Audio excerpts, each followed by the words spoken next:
Akashvani Adilabad 100.2 FM మనస్సు నిండా. ఆటలు ఆడి పాటలు పాడి అలసి వచ్చానే, తీయ తీయని తాయిలమేదో తీసి పెట్టమ్మా, అటకా మీద అటుకులకుండా అమ్మా దించమ్మా, గూటిలోని బెల్లం మొక్క కొంచెం కలుపమ్మా, చాటాలోని కొబ్బరి కోరు చారెడు కలుపమ్మా, తీయ తీయని తాయిలమేదో తీసి పెట్టమ్మా. తీయటి తీయటి తాయిలమైతే నేను చేసి పెట్టలేను, కానీ కమ్మటి ఇంగ్లీష్ మాటలు మాత్రం మీకు నేర్పించగలను. హలో, వెల్కమ్ టు ఇంగ్లీష్ టిక్కుటక్కులు. నేను మీ రమ్య. హేయ్, మీకు స్వీట్ అంటే చాలా ఇష్టమా? స్వీట్ల కోసం పరితపిస్తూ ఉంటారా? అయితే మిమ్మల్ని ఏమనాలంటే, కంగారు పడకండి, నేనేం డాక్టర్ని కాదు మిమ్మల్ని ఆపడానికి.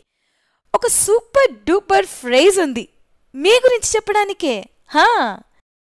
ఎలా చెప్పచ్చంటే, I have a sweet tooth. నాకు స్వీట్లంటే చాలా ఇష్టం అని చెప్పడానికి ఇంగ్లీష్లో I have a sweet tooth అని అంటే సూపర్గా ఉంటుంది.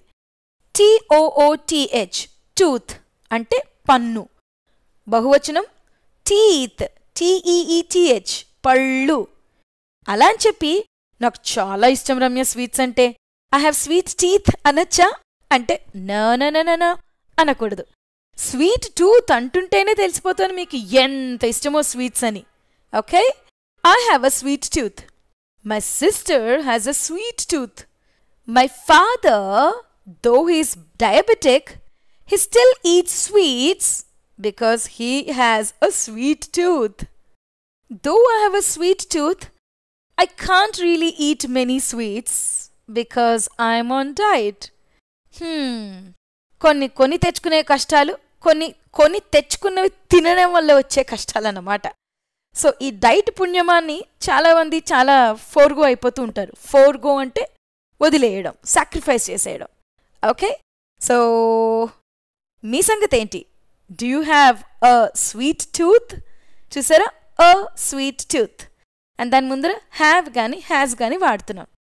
మీ గురించి మీరు చెప్పుకోవాలి అన్నప్పుడు హ్యావ్ అన్న వర్బ్ వాడాలి. I have a sweet tooth. But మా నాన్న, అమ్మ, మా తాత, మా అంకుల్ అలా చెప్పాలంటే has. My uncle has a sweet tooth. My grand father never had a sweet tooth అంటే మా తాతకి స్వీట్ల మీద ఎప్పుడూ అంత పెద్ద మక్కువ ఏమీ లేదు. Never had a sweet tooth. స్వీట్లు ఇష్టము అని చెప్పడానికి స్వీట్ టూత్ అని చెప్పినట్టుగా హాట్ ఇష్టము అంటే కారం ఇష్టము అని చెప్పడానికి అంత ఎగ్జాక్ట్గా ఫ్రేజ్ ఏమీ లేదు ఇంగ్లీష్లో. బట్ స్వీట్స్ ఇష్టం లేదు అని చెప్పడానికి మీరు నెగటివ్ ఫామ్ వాడుతూ I don't have a sweet tooth, please don't force me to eat sweets. నాకు అసలు స్వీట్స్ అంటే ఇష్టమే లేదు, నన్ను బలవంత పెట్టకండి. Don't force me to eat sweets. Okay, ఇందాక నేను చెప్పిన ఎగ్జాంపుల్ లాగా మా తాతకు అసలు ఎప్పుడూ ఇష్టం ఉండేదే కాదు స్వీట్స్ అంటే అని చెప్పాలి అంటే my father or my grandfather or my mother ఎవరన్నా కానీ ఆ రిలేషన్ పేరో మనిషి పేరో పెట్టి never had a sweet tooth అని చెప్పచ్చు. ఈ పాటికే స్వీట్లు ఇష్టం లేని వాళ్ళు కారాలు మిరియాలు నూరుతున్నట్టున్నారే. ఒక్కడు సినిమాలో ధర్మవరపు సుబ్రహ్మణ్యం గారు చెప్పినట్టు కాస్త మీ స్వీట్ల షాప్ బయట పెడతారా అని అనుకుంటున్నారా? పళ్ళు కొరుకుతున్నారా? ఓకే, మీ గురించి కూడా చెప్తాను. ఇంగ్లీష్లో హాట్, HOT, హాట్ అన్న పదానికి 2 అర్థాలు ఉన్నాయి. ఒకటేమో వేడిగా ఉంది అని చెప్పడానికి వాడచ్చు, the coffee is too hot. రెండోదేమో కారంగా ఉంది అంటే స్వీట్ కానిది ఇంకోటేంటి, కారం. అంటే లిటరల్గా కారం తీసుకొచ్చి పెట్టారు కదా, కారంగా ఉండే చిరుతిళ్ళేదన్నా, సో దాన్ని కూడా హాట్ అంటారు.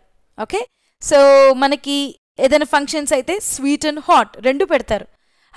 బై ద వే, ఒక్క పడి ఉన్నప్పుడు ఒక్క పడిలో కూడా నాకు స్వీట్ కావాలి లేదంటే నాకు హాట్ ఒక్క పడి కావాలి అంటారు. హాట్ అంటే ఏదో వేడివేడిగా తీసుకొచ్చి ఇచ్చేస్తారా? కాదు కదా, స్వీట్ కానిది మనకి జనరల్గా హాట్ అంటాం కదా. దానికి ఇంకొకలాగా ఏం చెప్పచ్చు అంటే స్పైసీ. కారం కారంగా తినాలి అని ఉంది అని చెప్పడానికి అమ్మ నాకేదో స్పైసీగా తినాలనుందమ్మా అని చెప్పచ్చు. For example, I don't have a sweet tooth, but I enjoy spicy food a lot. Spicy food. My sister eats a lot of spicy food. SPICY. Spicy. Amma, could you please add more spice to this sambar?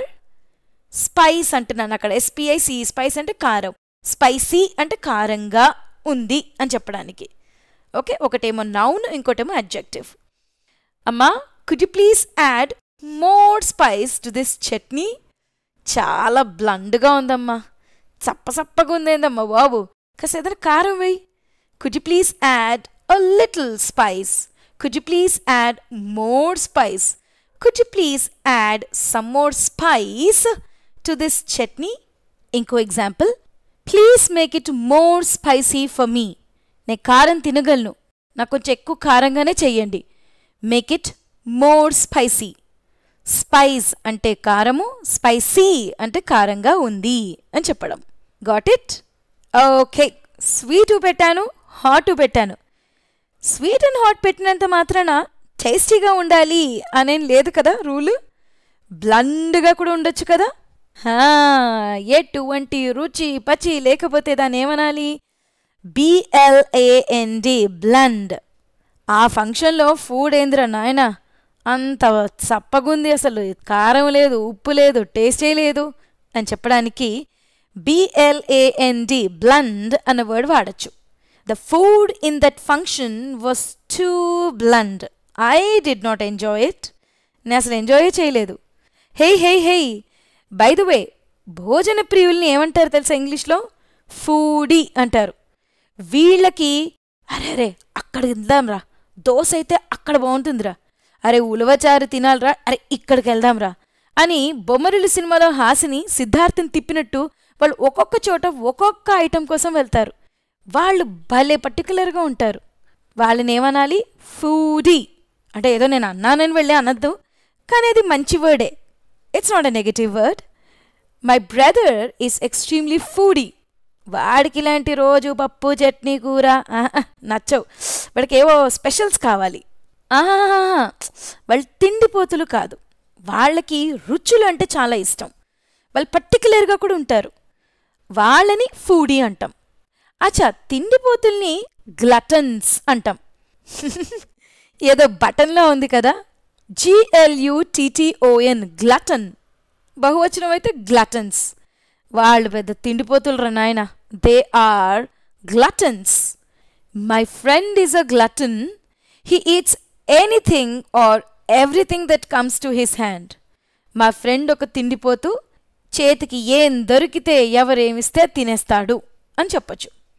అచ్చా, ఇంగ్లీష్లో కొన్ని పదాలు నేర్చుకోవడం వల్ల వచ్చే benefit ఏంటంటే వాళ్ళని నొప్పించకుండా వాళ్ళ గురించి మనం మాట్లాడచ్చు. డెఫినెట్గా కదా, తిండిపోతూ అంటే కొంచెం హర్టింగ్గా ఉంటుంది. అయినా లోకోహ భిన్న రుచిహి అని మా తాతయ్య అంటూ ఉండేవారు. అవును, అందరూ ఒకేలా ఎలా ఉంటారు? కొంతమంది భోజన ప్రియులు ఉంటారు, కొంతమంది గోల్డ్ అంటే చాలా పరితపించే వాళ్ళు ఉంటారు, కొంతమంది తిండి గురించి బాగా పరితపించే వాళ్ళు ఉంటారు. అలా రకరకాల మనుషులు కదా, మనమెవరు వాళ్ళని జడ్జి చేయడానికి. నేను జస్ట్ మీకు ఒక మంచి వర్డ్ ఇస్తున్నాను అంతే. వాళ్ళని తిండిపోతూ అని అనకుండా హీస్ అ గ్లటన్ అంటే సింపుల్గా బాగుంటుంది. మీరు మీనింగు కన్వే చేస్తున్నారు, వాళ్ళని హర్ట్ చేయట్లేదు. You get me? Thumbs up. ఇంకొన్ని వర్డ్స్ నేర్చుకుంటారా?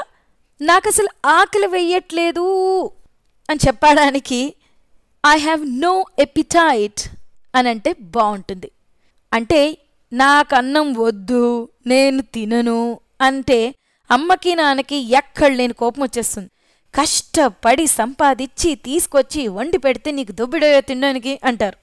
కానీ ఇంగ్లీష్లో చెప్పండి, ఆహాహా ఎంత వినసొంపుగా ఉందో. ఏమన్నావు మళ్ళీ చెప్పు? I have no appetite. Wow wow wow. ఇంతెంత అందమైన తియ్యటి ఇంగ్లీష్ మాట్లాడాక నేను ఫోర్స్ చేయనులే అని అంత కోపంలో ఉన్న అమ్మ కూడా కూల్ అయిపోతుందన్నమాట. చూసారా ఇంగ్లీష్ నేర్చుకుంటే ఎన్ని బెనిఫిట్స్ ఉన్నాయో. ఏంటన్నాను ఆ word? APPETITE. APPETITE. Appetite. I have no appetite. I'll eat sometime later. నాకు అసలు ఆకలిగా లేదు, నేను తర్వాత ఎప్పుడన్నా తింటానే.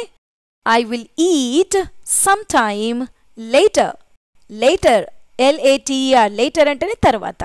అమ్మా నాన్న అన్న కొంచెం అర్థం చేసుకుంటారేమో, కానీ ఇంట్లో తాత నాయనమ్మ అమ్మమ్మ వాళ్ళకి ఫస్ట్ ప్రయారిటీ మనం టైంకి భోజనం చేశామా లేదా అనే.